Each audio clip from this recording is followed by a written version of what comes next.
We're going to discuss this all now with John Herbst. He's a former U.S. ambassador to Ukraine and is now senior director of the Atlantic Council Eurasia Center, joining us from Fairfax, Virginia. John, welcome to this news hour. It's good to speak to you. My pleasure. When Vladimir Putin speaks about a lightning-fast response, what do you expect him to do? I think that Putin is a master of the bluff. His war on Ukraine, which is filled with war crimes, has been a failure. His efforts to capture Kiev failed. He's now regrouping for a new attack in Donbass. He's trying to threaten the West and so they would stop sending arms to Ukraine. He will not succeed in that.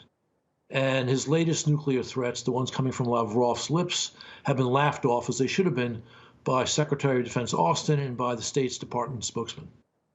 Well, you speak about the threat to the West, and just today we've seen Moscow stopping supplies of gas to two countries in the EU. They've said that those countries are unfriendly.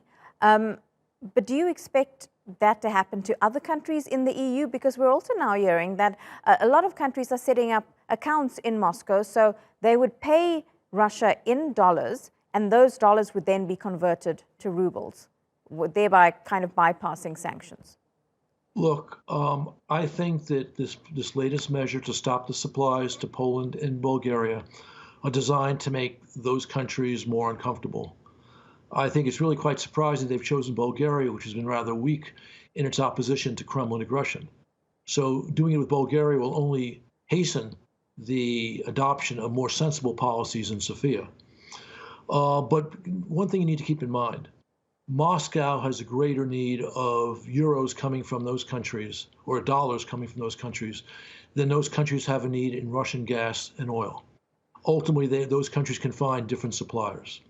So Putin's policy here is, again, a form of bluff. He's not actually going to make it easier for Moscow to deal with the impact of sanctions. Well, could you see this conflict possibly extending beyond Ukraine's borders? We've already heard that there are explosions in the Moldovan neighboring Moldova, as well as Transnistria.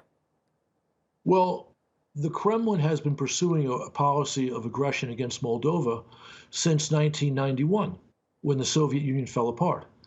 And you had General Minyakov in Moscow or in Russia saying recently that they want to take all of Ukraine's coastline to the border of Moldova, to Transnistria, where quote unquote ethnic Russians are not being treated nicely. So Moscow's aggressive designs on Moldova are evident, even as they're having trouble with their aggression in Ukraine. So those explosions in Moldova may be a sign of Moscow's intent to take military action there. But if the Ukrainians, with Western support,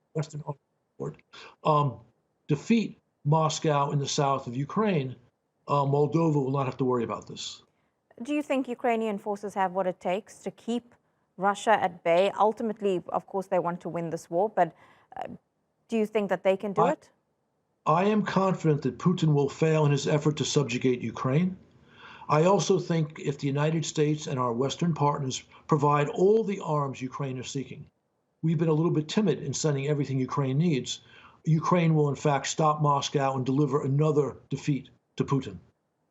John Herbst, really appreciate your insight and your analysis live to us there from Fairfax, Virginia. Thank you so much.